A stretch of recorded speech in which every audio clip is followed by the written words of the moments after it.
और चलिए 9 second news में अब बात प्रधानमंत्री मोदी के पूरब दौरे की। प्रधानमंत्री नरेंद्र मोदी के पश्चिम बंगाल दौरे का दूसरा दिन सुबह 10:30 बजे प्रधानमंत्री नदिया जिले के कृष्णानगर पहुंचेंगे, जहां पर वो 15,000 करोड़ रुपए की विकास परियोजनाओं की सौगात देंगे। कृष्णानगर में प्रधानमंत्री बिजली, रेल और सड़क से जुड़ी विकास परियोजनाओं का उद्घाटन और शिलान्यास करेंगे। कृष्णनगर के बाद पीएम पुरुलिया में रघुनाथपुर थर्मल पावर स्टेशन के दूसरे चरण की आधारशिला रखेंगे। पश्चिम बंगाल में पीएम 940 करोड़ रुपए से अधिक की 4 रेल परियोजनाओं को राष्ट्र को समर्पित करेंगे।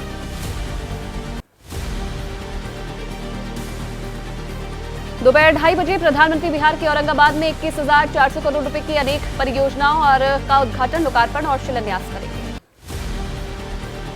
बिहार के औरंगाबाद के बाद पीएम शाम को बेगूसराय पहुंचेंगे, जहां पर देश भर में लगभग 1.48 लाख करोड़ की तेल और गैस क्षेत्र की परियोजनाओं की सौगात देंगे। साथ ही बिहार में 13,400 रुपए से अधिक की परियोजनाओं की शुरुआत करेंगे।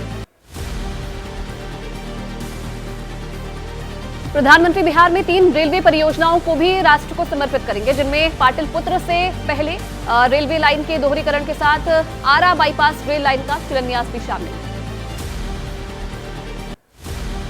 प्रधानमंत्री पटना में यूनिटी मॉल का शिलान्यास करेंगे। 200 करोड़ रुपए से अधिक की लागत से निर्मित इस परियोजना की परिकल्पना एक अत्याधुनिक सुविधा के रूप में की गई है। प्रधानमंत्री बिहार में नमामि गंगे के तहत लगभग 2,190 करोड़ रुपए की लागत से विकसित की गई 12 परियोजनाओं का उद्घाटन करेंगे। इन परियोजनाओं से नदी की स्वच्छता को मिलेगा बढ़ावा।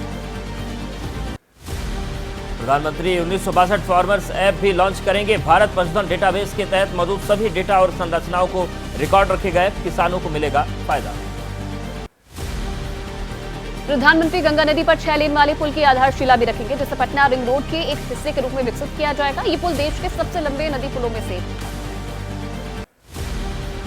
बंगाल के राजभवन में पीएम मोदी और पश्चिम बंगाल के सीएम की हुई मुलाकात के बाद ममता बनर्जी ने कहा, यह सिर्फ प्रोटोकॉल मीटिंग, राजनीतिक मुद्दों पर नहीं हुई कोई बात। प्रधानमंत्री से मुलाकात से पहले मुख्यमंत्री ममता बनर्जी ने राज्यपाल सीवी आनंद बोस से भी अलग से मुलाकात की। करीब 20 मिनट तक दोनों के बीच बात हुई है। सूत्रों के मुताबिक संदेश खाली मुद्दे को लेकर चर्चा हुई है। बंगाल में भ्रष्टाचार पर बोले नेता प्रतिपक्ष शुभेंदु अधिकारी, कहा भर्ती घोटाला हो या कोई और घोटाला, नहीं बचेंगे भ्रष्टाचारी।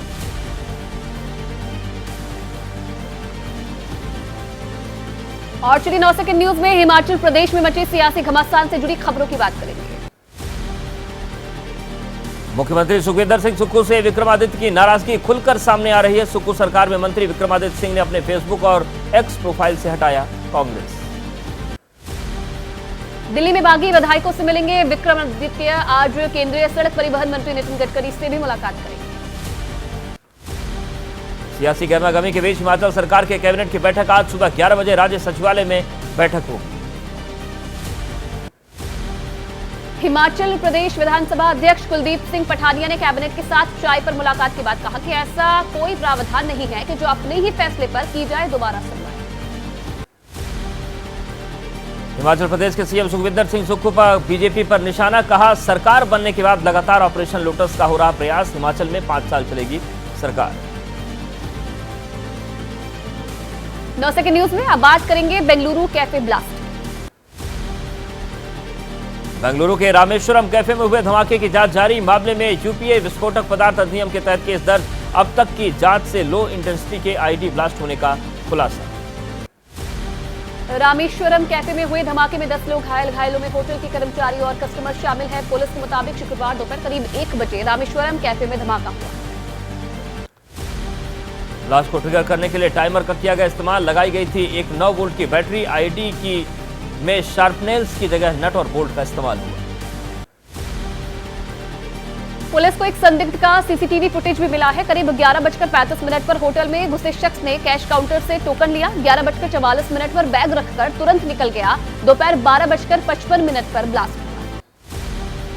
सूत्रों के मुताबिक 28 से 30 साल का है आरोपी। एक बस में बैठकर आया था रामेश्वरम कैफे। इड्डी का लिया था कूपन, बिना खाए बैग रखकर चला गया।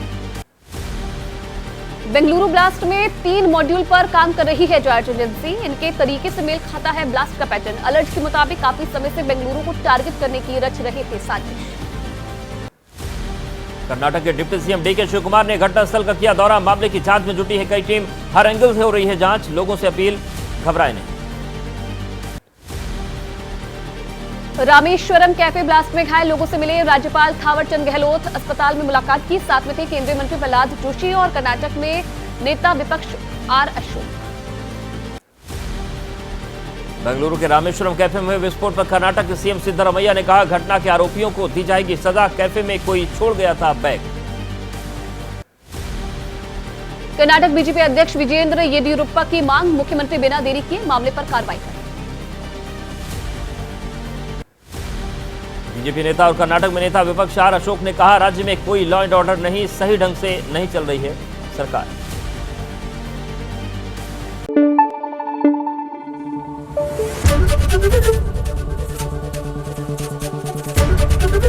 एबीपी न्यूज आपको रखे आगे।